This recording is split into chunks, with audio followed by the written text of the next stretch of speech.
Pas de souci.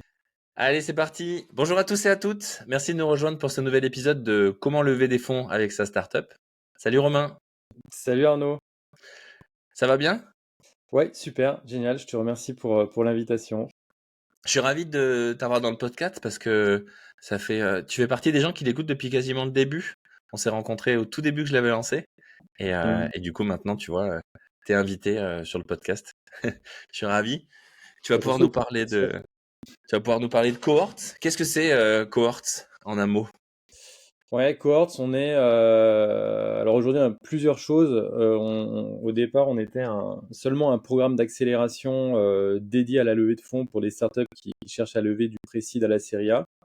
Programme qu'on a créé en 100% digital dès le départ. Et puis, on a amené quelques briques supplémentaires parce que de la préparation à la levée, ça faisait du sens aussi que justement, on donne de l'élan en fait aux startups. Donc, on fait aussi de la mise en relation avec notre réseau, un réseau qu'on a développé avec mon associé qui est composé de plus de 1500 BA, family office et fonds. Donc, on fait ces mises en relation-là avec ce réseau-là. Et puis, depuis le début de cette année, on a aussi structuré un club deal justement avec notre réseau de BA le plus engagé. Je pourrais peut-être y revenir un peu plus tard, je vais peut-être pas développer dans le détail maintenant, mais voilà, on a vraiment ces trois activités qui sont là en parallèle. T'as le Dans ton histoire là, on a déjà eu des invités qui ont fait le début de ton histoire et qui maintenant ont monté un fonds. J'ai l'impression qu'il y a un pattern des gens qui montent les fonds d'investissement et que tu es en train de le suivre. Et je sais pas si jamais c'est dans les tuyaux, si c'est officiel ou pas, mais ça, ah, moi je mets ma main à couper d'ici 5 ans à monter un fonds d'investissement. Je pense que c'est la voie vers laquelle tu te diriges. Comment ça, de quoi c'est né Cohorts? Comment t'as eu, tu t'es dit tiens on va faire un accélérateur de start-up.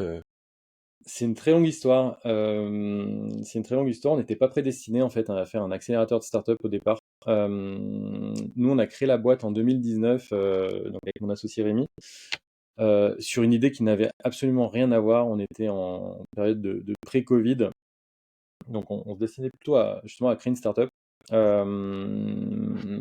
plutôt sur une idée en fait de location de bureaux à la journée au sein d'entreprises qui justement avaient des bureaux qui étaient inexploités du fait qu'on avait des personnes qui pouvaient être en déplacement ou en télétravail. Et on voyait un potentiel à développer cet aspect-là. Il se trouve qu'on développe le service, on commence à avoir un peu de traction et arrive en fait le Covid en février 2020 et le confinement. Tout le monde chez soi, le confinement avec une idée comme la nôtre, c'était un peu mort dans l'œuf. Et puis, en fait, on savait pas du tout ce qu'on allait devenir et où on allait à ce moment-là. Euh, mais par contre, on avait une certitude, c'est qu'il fallait se rendre visible et profiter de cette visibilité pour préparer l'après, sans savoir ce qu'allait être l'après. Et bon, on a fait un peu comme, pas comme tout le monde, mais on a créé en fait des meet-up assez rapidement lors du confinement. Là où on a eu, on va dire, une idée assez bénéfique, c'est enfin, nous-mêmes, on se posait plein de questions et on imaginait effectivement que les autres entrepreneurs se posaient aussi les mêmes questions que nous. Et en fait, on a organisé des meet-up avec des personnes qui étaient assez reconnues médiatiquement parlant, qui avaient aussi une grosse expertise derrière. Et donc, on a organisé une cinquantaine de meet-up durant la période de confinement, en faisant parler des personnes comme Jean-David Chamboredon, Gaspard Ganzer, qui est l'ancien directeur communication de l'Élysée sous François Hollande. Enfin, plein de personnes assez reconnues. Et ce qui nous a permis, en fait, au fur et à mesure du confinement, de nous créer une grosse communauté derrière. On avait plus de 200 personnes, en fait, à chaque meet-up qu'on organisait. Et en fait, on sent, enfin, à ce moment-là, la question n'était même pas de monétiser quoi que ce soit, mais vraiment de pouvoir partager un maximum. Mais à travers ça, en fait, on analysait un peu des signaux faibles et on sentait qu'il y avait en fait un besoin d'aller plus loin, d'accompagnement avec des personnes qui ont un gros retour d'expérience. Là où le meet-up était, on va dire, de s'adresser au plus grand nombre, on a commencé à réfléchir à comment en fait transformer ce réseau qu'on avait, le réseau qu'on avait construit, pour pouvoir l'adapter et en faire profiter justement une audience beaucoup plus petite, mais en donnant des conseils beaucoup plus centrés sur le cas de chacun. Et donc on a commencé en fait à créer des nouveaux formats post-Covid, qu'on a appelé des workshops, qui étaient en fait des ateliers collaboratifs, avec 3-4 personnes et un mentor hyper capé dessus. Et suite à ça, en fait, on a commencé à structurer des programmes d'accompagnement, en rajoutant des rendez-vous individuels, en travaillant sur l'ingénierie pédagogique derrière. Et c'est ce qui nous a amené en fait à créer plusieurs tracks, une track vraiment axée sur la partie entrepreneuriat et création de l'entreprise, une autre track sur la partie levée de fonds, une autre sur le développement international. Et puis, pareil, au fur et à mesure, en fait, on a suivi un petit peu le chemin entrepreneurial. On s'est refocusé en fait sur où on amenait un peu plus de valeur, où on était le plus facilement identifiable, et on a tout recentré sur la levée de fonds derrière. Alors je te passe pas mal d'étapes ensuite, mais de fil en aiguille, on en est arrivé là à créer vraiment un programme d'accélération complet avec un réseau de mentors solides spécifiquement dédié sur ce sujet-là. De, de loueur de bureau pour start-up à Ouais. accélérateur et à maintenant un réseau de business angel pour investir dans les boîtes, quoi. J'adore j'ai l'impression, tu sais, d'entendre ces histoires de start-up où les mecs ils disaient qu'ils avaient commencé par faire un truc qui avait rien à voir et que, tu vois, genre Airbnb à la base, c'était pour louer des matelas entre étudiants, tu vois, et maintenant c'est le plus gros réseau de voyages et Ouais. d'expériences au monde, tu vois. Et en fait, vous avez commencé, vous avez vraiment genre fait le playbook, quoi. Vous avez écouté vos utilisateurs et vous avez fait ce qu'ils voulaient, quoi. Avec C'est complètement. C'est vrai qu'on aurait pu faire le choix tu vois, de rester, on va dire, tête baissée sur l'idée première qui nous tenait à cœur, et puis de se prendre le mur. Mais effectivement, on a fait que s'adapter à notre audience, à tester notre idée vis-à-vis du marché, d'itérer, et en fait, surtout dans une période durant le Covid où finalement tout était à l'arrêt, où on essayait de lancer plein d'hameçons finalement, et de voir ce qui mordait, et ce qui paraissait effectivement amener le plus de bénéfices. Et on s'est construit vraiment comme ça derrière. Du coup, aujourd'hui, vous êtes un accélérateur de start-up qui préparait des boîtes à aller lever des fonds et aussi un club de business angel. Tu fédères ça ou ça a plus le format, par exemple, du newsletter des bons deals à tes BA, ou alors tu crées des SPV pour investir dans les startups? Ouais, en fait, au départ, ça avait pris la forme d'une newsletter qu'on adressait effectivement à notre réseau élargi d'investisseurs. MVP. Ouais, exactement, ce qui amène de la valeur évidemment, mais c'est pas forcément, on va dire l'approche la plus qualifiée. Ouais. Heu et en fait, à travers notre programme, nous, on vient fédérer, et on vient en interaction de beaucoup de mentors qui sont aussi des investisseurs, et ça faisait du sens en fait aujourd'hui de créer un club deal dédié en fait aux startups qu'on accompagne durant le programme, parce qu'en fait on a une vraie valeur ajoutée pour les business angels, nous, derrière, parce qu'on les accompagne pendant 9 semaines, on les identifie avant, on connaît bien justement les fondateurs à travers ces 9 semaines, on connaît bien leurs projets, on sait par quelle méthodologie on les accompagne, et par quelles mains ils passent à travers nos mentors. Et derrière tout ça, on s'est rapproché en fait d'un de nos mentors, qui est Vincent Bobin, qui est le cofondateur d'Attractive World, de Shaper Venture, donc serial entrepreneur, ex-VC, qui vient screener un peu toutes les boîtes qui passent par notre programme, et qui, par sa propre grille de lecture, va venir identifier les quelques deals qui lui paraissent en fait opportuns à pouvoir présenter à ce club deal. Et en l'occurrence, là, justement, pouvoir dédier des poches, des enveloppes de 100 à 300K sous la forme d'un SPV commun. Ok. Ça, c'est génial, ça. Je pense que ces initiatives-là, tu vois, c'est ça qui est. Moi, quand je vois tout l'argent qui est mis par l'État dans des incubateurs, etc., machin, et qui est financé un peu partout en France, Et ces modèles-là, ils ont toujours du mal à exister, à vivre, etc. Et le constat que j'entends souvent, un des constats que j'entends souvent, c'est le manque de réseau. Tu vois, c'est le Mmh. manque d'accès à l'étape d'après. Parce que on en parlait dans le dernier podcast et avec avec mon invité d'avant, j'ai oublié son nom. Et du coup, je m'excuse, ça va me revenir. Stéphane Nasser de OpenVC. Ouais, Point app. Et en fait, la problématique quand tu fais une série A, c'est qu'il faut déjà être prêt pour la série B. ouais. Et du coup, toi, ce qui est bien, tu vois, c'est contrairement à tous les accélérateurs, tu tacles cet effet de réseau qui est le point clé. C'est-à-dire que ça sert à rien de lever ta première série si t'as pas accès à la deuxième, en fait.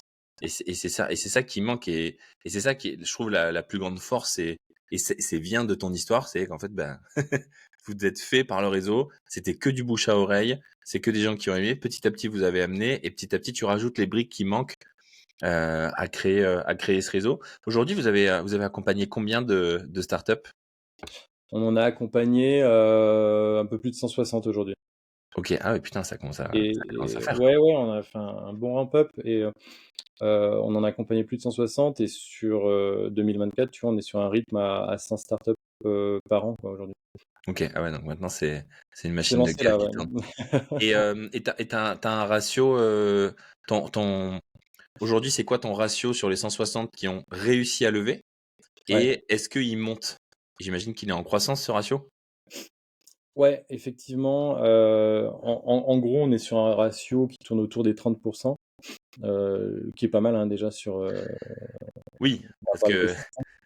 Euh, Maintenant, c'est assez variable d'une cohorte à l'autre parce qu'on accompagne des boîtes qui sont dans différents secteurs d'activité, à différents degrés de maturité également. Donc, en fonction, effectivement, on va avoir un ratio qui va tourner autour de ces 30%-là.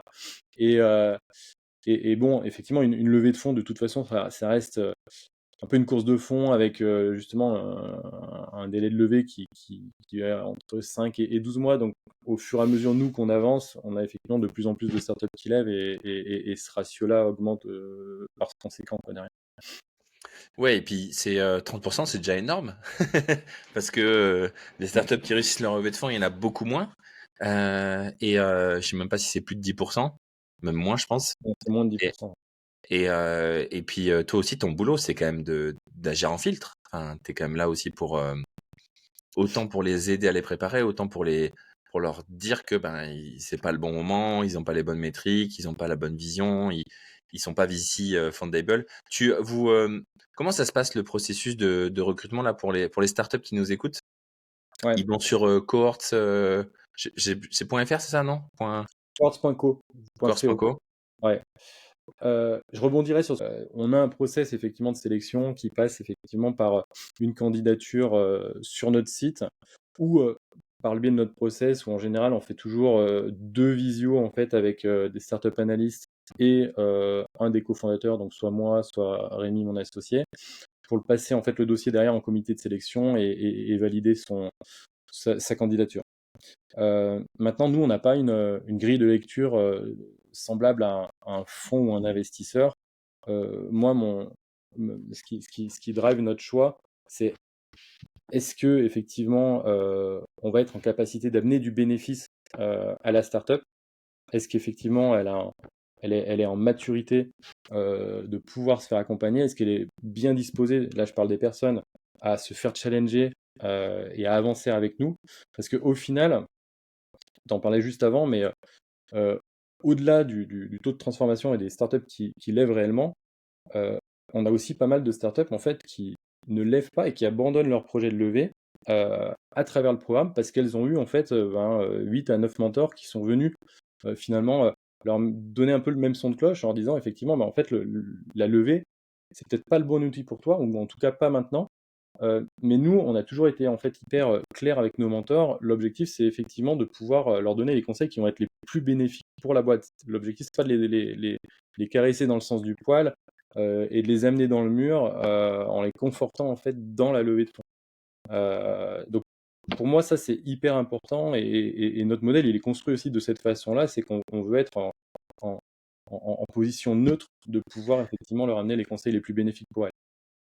Mais on n'en parle pas assez de ça. Et je suis bien content que tu te dises, Julien, dans un épisode précédent de 99, je pense que tu le connais. Bah, il On intervient avait, dans notre programme, ouais.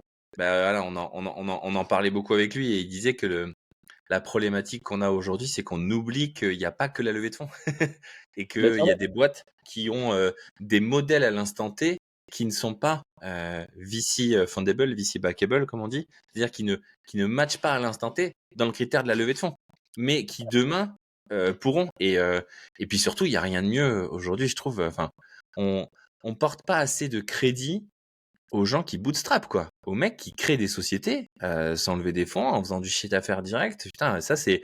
Moi, je trouve que c'est plus impressionnant que de lever des millions et de cracher sa boîte derrière, quoi.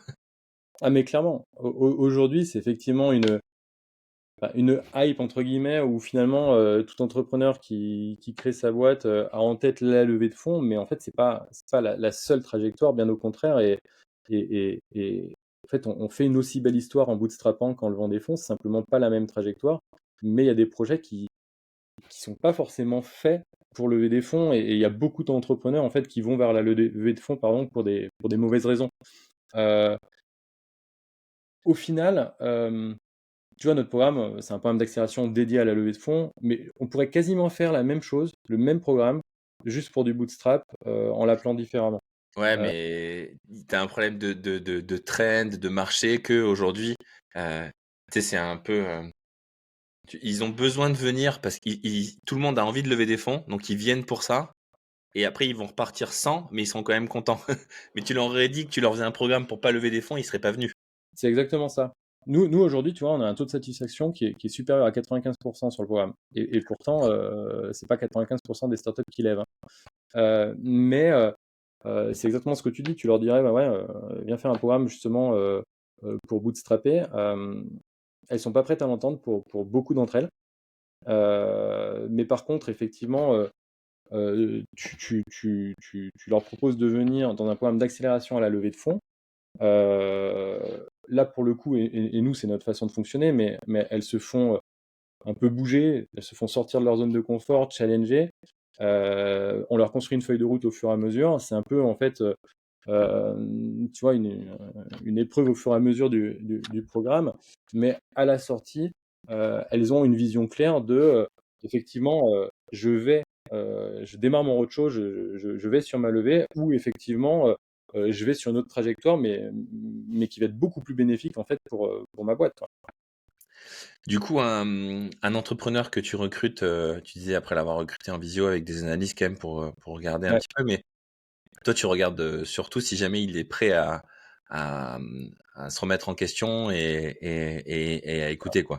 Quelqu'un qui arrive buté et qui écoute pas, ça sert à rien qu'il vienne parce il vaut mieux qu'il aille se casser les dents tout seul plutôt que faire perdre du temps à des mentors, quoi.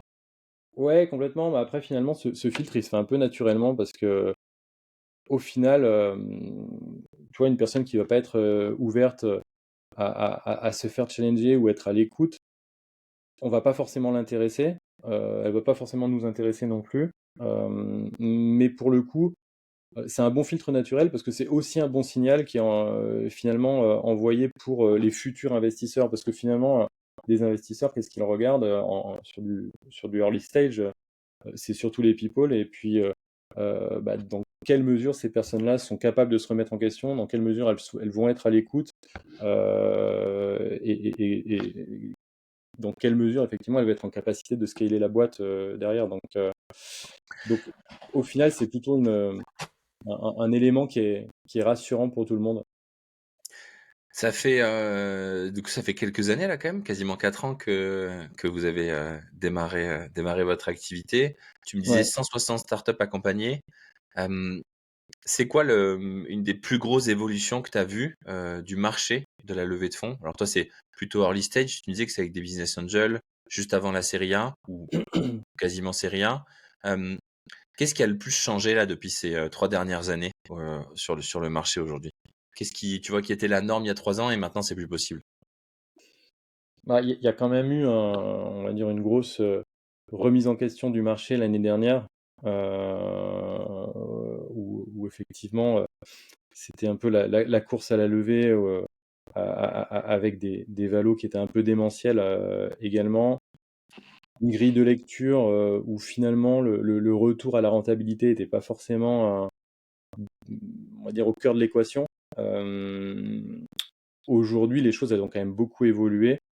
La grille de lecture des BA a aussi énormément évolué dans le sens où aujourd'hui on lève plus quoi sur un deck quoi, et tu as besoin vraiment d'avoir validé ton marché, des éléments de traction, avoir un track record aussi qui rassure vis-à-vis des investisseurs. La levée va être beaucoup plus difficile, data-driven, qu'il y a 1 ou 2 ans. Et ça, nous, on le voit en fait tous les jours. Ça ne veut pas dire il y a moins d'argent investi, on va dire, sur du early stage, mais par contre, c'est plus difficile. Ouais. Mais c'est du coup d'autant plus important de bien se préparer en amont derrière. Enfin, c'est plus difficile, c'est-à-dire que c'est plus compliqué de lever avec un deck qu'il y a quelques années, mais c'est toujours possible de lever. Il faut juste arriver avec des preuves marché, quoi. Avoir déjà des premiers utilisateurs, déjà des premiers euros de chiffre d'affaires. Si on n'a plus ces éléments-là, en fait, on parle plus avec grand monde, quoi. Il y a plus beaucoup d'investisseurs qui investissent sur des idées, en fait. Ouais, clairement. Clairement, lever sur des idées. Alors, en fait, si tu regardes les boîtes qui lèvent sur des idées, derrière, il n'y a pas forcément de hasard. Il y a toujours un truc derrière. Parce que, tu vois, tu avais les fondateurs qui avaient peut-être eu l'expérience parfaite pour pouvoir développer cette vision et cette idée-là, ou elles avaient un réseau de BA qu'elles ont pu mettre à profit derrière. Euh, mais si tu grattes un petit peu, il y a toujours quelque chose et pas de hasard. Et effectivement, aujourd'hui, oui, tu as besoin de valider un marché, tu as besoin de traction. Et puis, bah, il y a toute la composante aussi personnelle d'un point de vue fondateur et du fit en fait qui va se passer entre un business angel et un entrepreneur. Oui, parce que les business angels, ils investissent, ils sont moins, même si jamais il y a un peu le ROI rentre de plus en plus dans les critères d'investissement pour les business angels, il y a quand même un côté, c'est pas des investisseurs pros, quoi. Ils ont pas de, ils ont pas des limited partners et des comptes à rendre sur la performance de leur fonds, quoi. Ils investissent avant tout leur propre argent pour eux-mêmes et pas forcément en plus pour s'enrichir. La plupart du temps, c'est plutôt plus pour des, pour participer à des aventures, ou alors tu t'en vois de plus en plus qui ont des investisseurs, même des business angels qui ont un côté très héroïste et très genre, un peu comme si tu investissais en bourse. Non, il y a les deux, effectivement. Tu en as qui ont une approche qui est très héroïste et qui vont faire, qui vont avoir une enveloppe allouée à l'année avec tant de deals et puis finalement ils savent très bien que ben, ils vont avoir un certain pourcentage de deals qui, qui, qui vont être un échec, mais par contre, ça sera compensé effectivement en moyenne par le reste. Mais ce sont des BA qui vont pas forcément, on va dire, s'immiscer beaucoup dans la stratégie de l'entreprise. Et puis, par contre, effectivement, il y a pas mal de business angels qui sont davantage dans une approche d'accompagnement, de partage, de pouvoir effectivement bah, faire valoir leur réseau, leur retour d'expérience et où effectivement ce qui les drive en fait c'est vraiment de participer aussi à l'aventure et c'est parce qu'ils croient au projet et au fondateur. Euh, donc c'est vrai qu'il y a deux, on va dire deux types de profils de BA différents quoi. C'est rigolo parce que du coup, en t'écoutant, ceux qui sont le plus héroïstes, c'est ceux qui vont le moins s'investir pour aider les fondateurs. Et ceux qui sont le moins héroïstes, c'est souvent ceux qui vont le plus s'investir pour aider les fondateurs. Ce qui est assez, je trouve ça assez rigolo, mais c'est normal parce que c'est une approche aussi où, enfin, à la base, le boulot d'un investisseur, après, je pense que tu as peut-être une définition différente de moi, mais pour moi, un investisseur, c'est quelqu'un qui est là pour t'aider à passer à l'étape d'après en termes capitalistiques ou en termes de vision de la boîte. C'est pas quelqu'un qui est là pour être, c'est pas le nouveau CEO, c'est pas le nouveau directeur des opérations, quoi. Non, c'est clair, ouais, c'est des personnes alors tous les investisseurs que tu fais rentrer sur ta cap table, vont pas forcément être à ton board, hein, mais effectivement, euh, c'est important de bien choisir ces investisseurs et ceux qui intègrent ton board parce que ça va être tes premiers advisors et qui vont justement te challenger la vision, la stratégie pour t'orienter correctement pour la suite, quoi, derrière. Comment moi, tu vois, c'est une question que je me suis. J'étais pas arrivé à ce niveau-là avec Déclic et avec ma boîte précédente et j'aurais pu, j'aurais dû. Euh, et et je me suis souvent posé la question et puis après, bon, l'histoire s'est mal passée, c'était plus dans les tuyaux, mais ce serait, pardon, ce serait quoi, toi, tes critères pour tous les entrepreneurs qui nous écoutent et qui n'ont pas encore de board, justement, qui est quand même une étape, tu vois, importante, Ouais. et tu vois passer pas mal de dossiers de structuration comme ça. Ce serait quoi les critères go et les critères no go pour choisir le premier board? Je pense qu'il faut d'abord que tu identifies en fait où t'amènes ta valeur dans ton projet.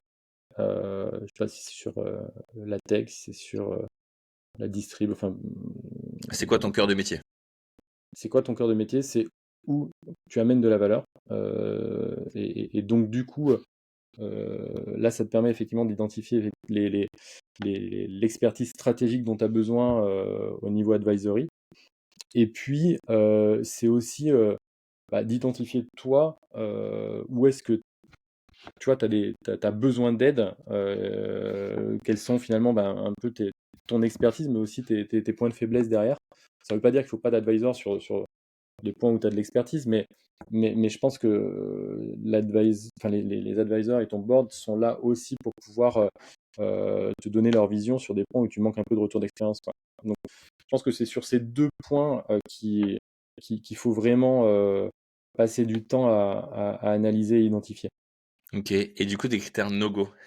Comment est-ce que tu sais qu'un BA que tu as fait rentrer, euh, on embrasse tous les business angels qui nous écoutent, mais vous n'êtes pas tous pertinents pour être au board. Ça serait quoi un critère no go pour te dire, attends, non, là, ça va pas m'aider. Ben, je pense que faut être clair même dès le départ quand tu fais rentrer ton BA chez toi.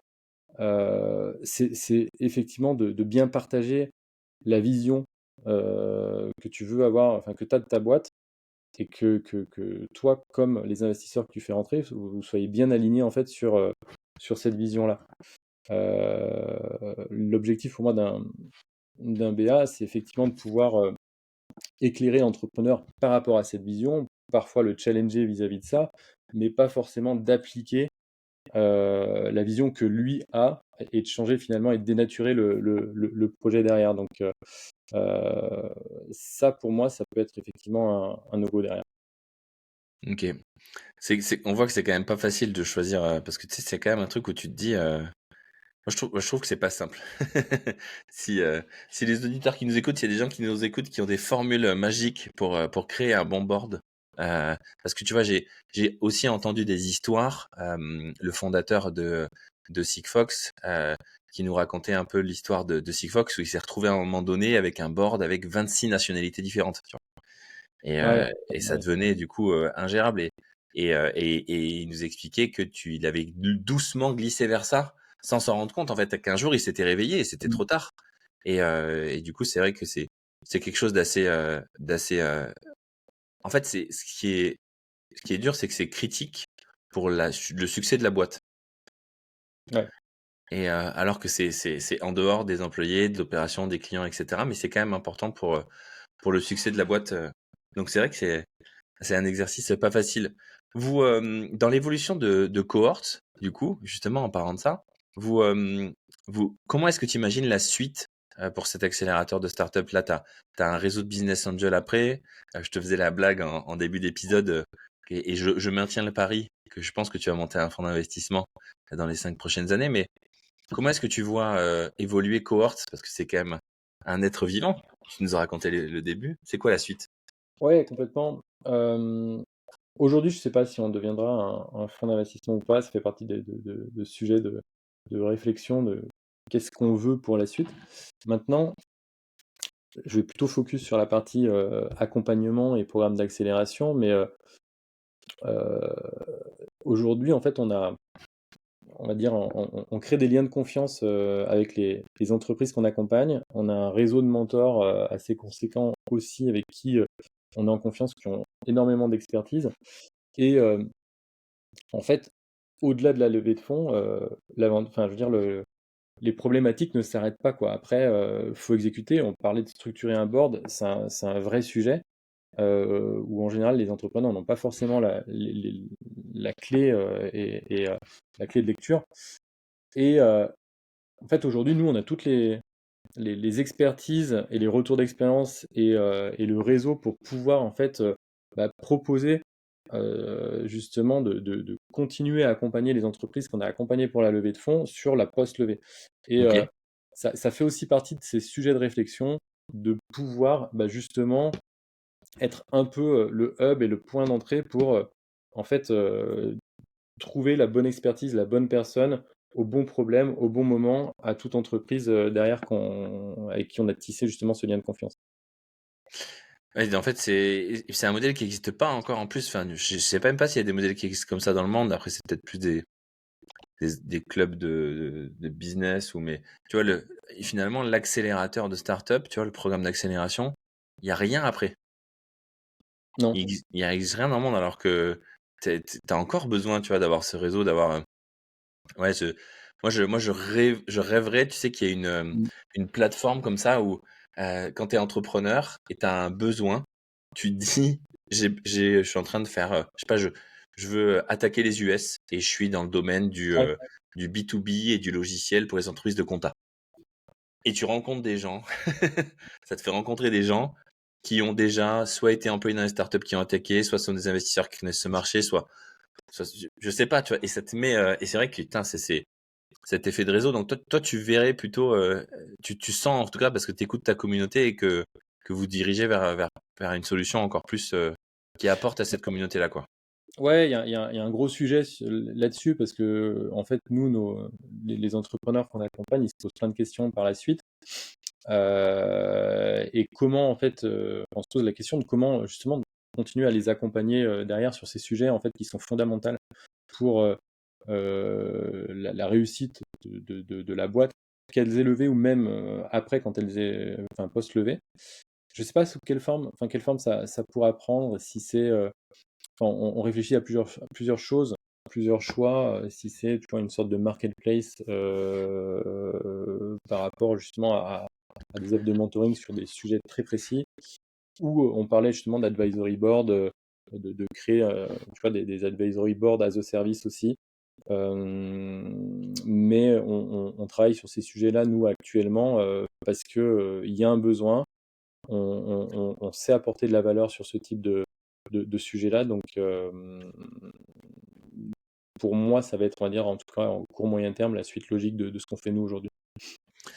C'est Je rebondis sur ce que tu disais, Arnaud. Pour moi, ça, c'est un travail qui ne s'arrête jamais au niveau entrepreneurial. Nous, les mentors avec qui on bosse, qui sont des personnes qui ont un vécu entrepreneurial qui est énorme, sont des personnes qui continuent à se faire accompagner, à se faire coacher, en fait, à différents, effectivement, degrés de maturité, niveau de maturité, mais elles n'arrêtent jamais. Et c'est un facteur clé de succès, en fait, de toujours se faire challenger et se faire conseiller au fur et à mesure, en fait, de ta vie entrepreneuriale. Moi, c'est le conseil que je peux donner à des entrepreneurs, faites-vous accompagner, continuez à vous faire challenger par des personnes justement qui vont avoir un recul sur votre business, un gros retour d'expérience et qui vont justement couvrir en fait les angles morts que vous voyez pas en étant justement aussi impliqué dans votre business aujourd'hui. un peu comme un sportif de haut niveau, il a Ouais. toujours un coach, quoi. Mais Et l'entrepreneuriat, c'est du sport de haut niveau, quoi. Enfin, je veux dire, le parallèle, il est bon, hein.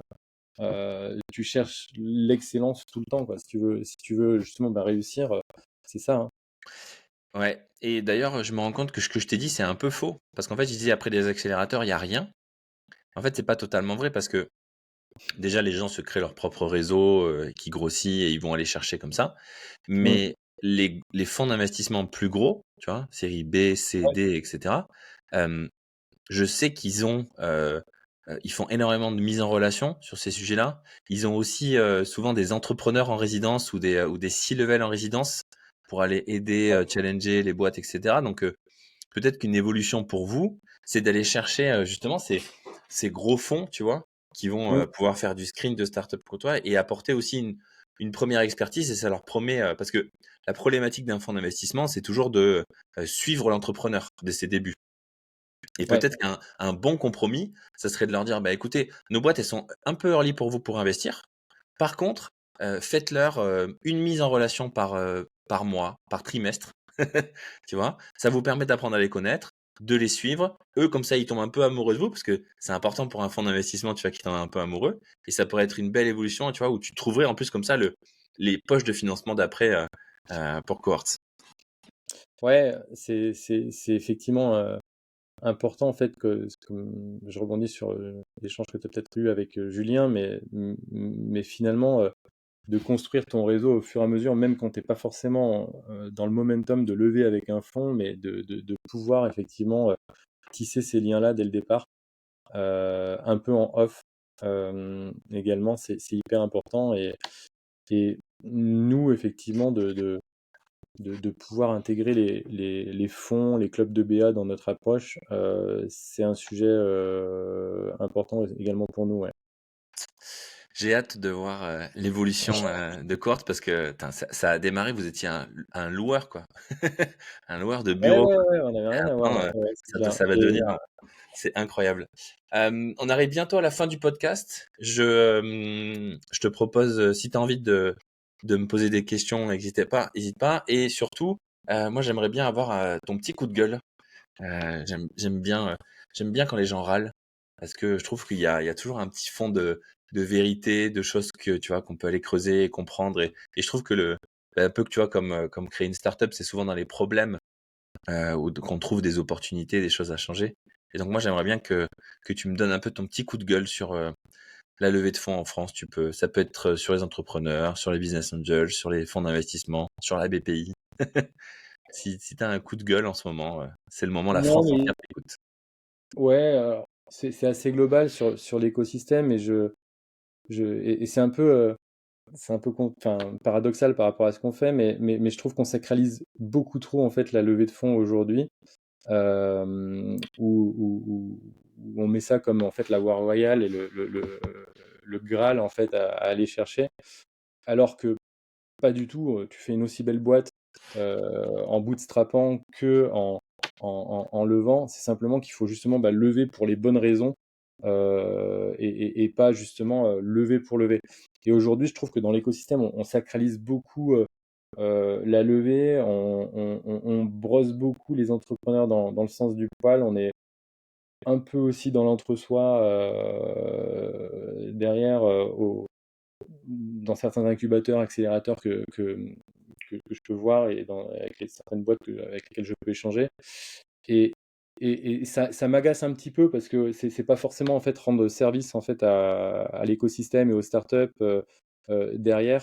On essaye nous un peu de casser cette approche-là et où le but c'est justement pas forcément on reste tout le temps bienveillant évidemment mais de pouvoir sortir de la zone de confort les startups et les entrepreneurs en les bougeant un petit peu, en les challengeant euh, et pas forcément en leur vendant la levée de fonds comme leur objectif derrière.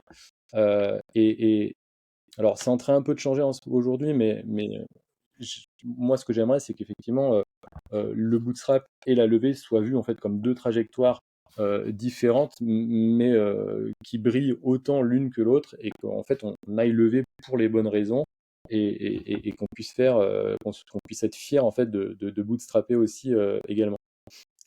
Ouais, je suis d'accord, un peu revenir à cet entrepreneuriat d'antan, un peu. Allez, je regardais la série avec Bernard Tapie, alors pas forcément toutes les magouilles qu'il a fait, mais tu vois un peu ce côté, ben, des gens qui démarrent des business, il n'y a pas que la levée de fonds. Un- je suis d'accord avec ce coup de gueule et, et je pense qu'il va s'amplifier. Parce que en fait, quand je vois des émissions comme Qui veut être mon associé, en France en tout cas, il y a du coup maintenant il y a une démocratisation.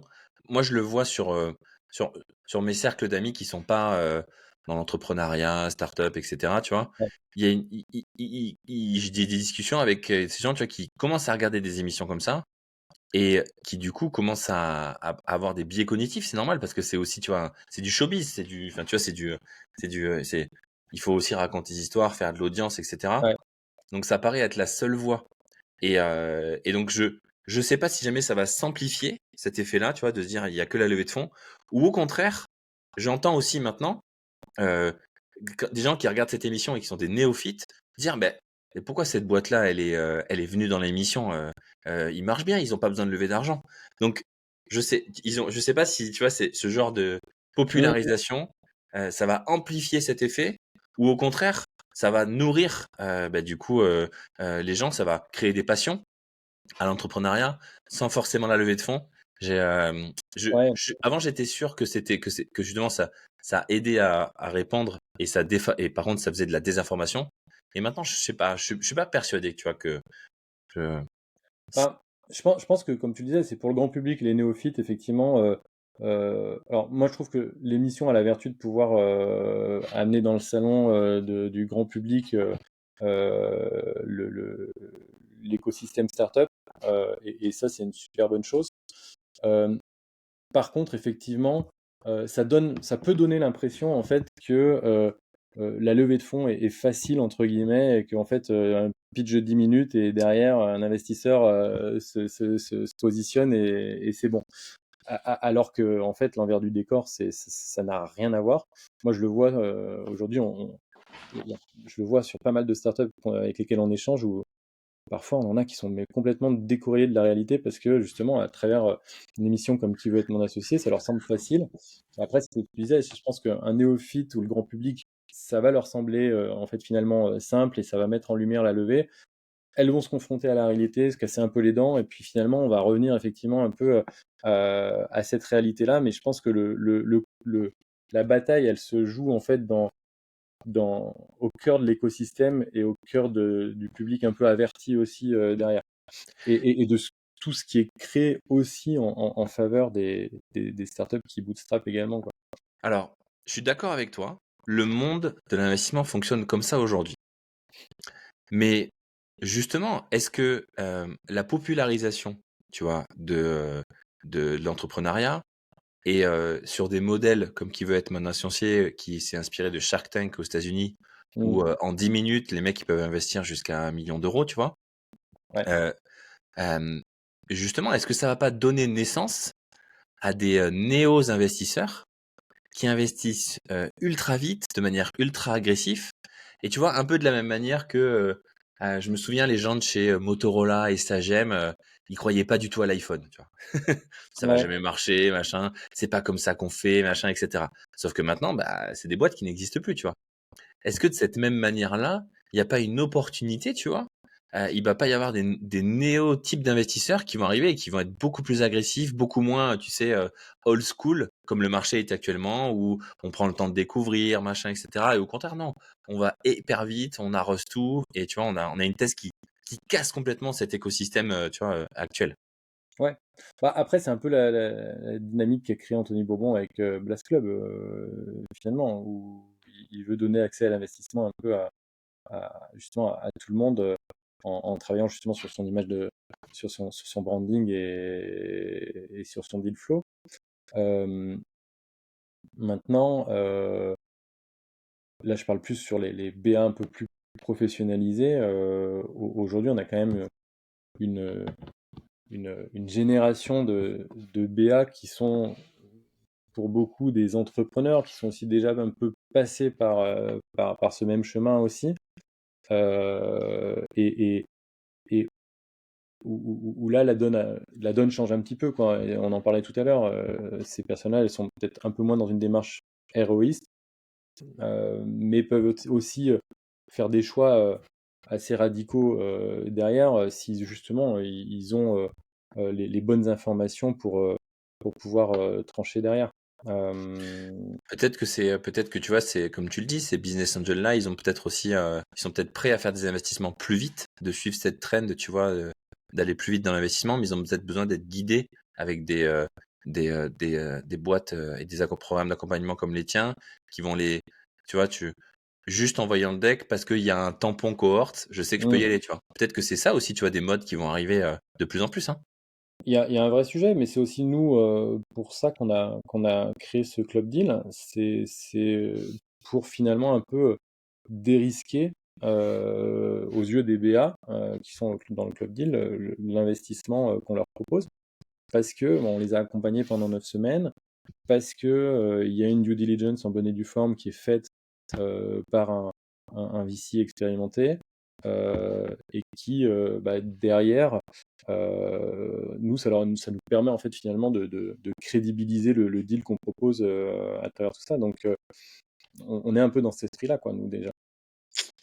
Génial. J'ai hâte de voir ça arriver. Je pense qu'il faut qu'on se refasse un épisode en avril 2025. Carrément. On voit comment tout ça a évolué, comment le marché, qu'est-ce qu'il y a, est-ce que le Blast Club existe encore, est-ce que qui va être mon associé s'est popularisé ou pas, et on verra comment peut-être que Cohort sera encore On sera devenu autre revenu chose. sur une offre de bureau, tu vois. Merci à tous et à toutes de nous avoir écoutés. Merci beaucoup Romain pour cet Merci échange. à toi, Arnaud. Merci Si beaucoup vous pour avez l'invitation. si vous avez des questions, comme d'habitude, n'hésitez pas à les poser sur YouTube, sur LinkedIn. Maintenant, je vais aussi me mettre à publier sur Twitter, où vous voyez ces vidéos, n'importe où. Posez des questions, n'hésitez pas. Si Romain les voit pas, moi je les verrai. J'irai les chercher pour qu'il y réponde. Vous pouvez aussi me poser des questions à moi, avec grand plaisir. Et voilà, si vous avez des questions et des suggestions pour le podcast, n'hésitez pas. Merci encore Romain. Merci à toi, Arnaud. À bientôt. À bientôt tout le monde. Bonne journée. Au revoir.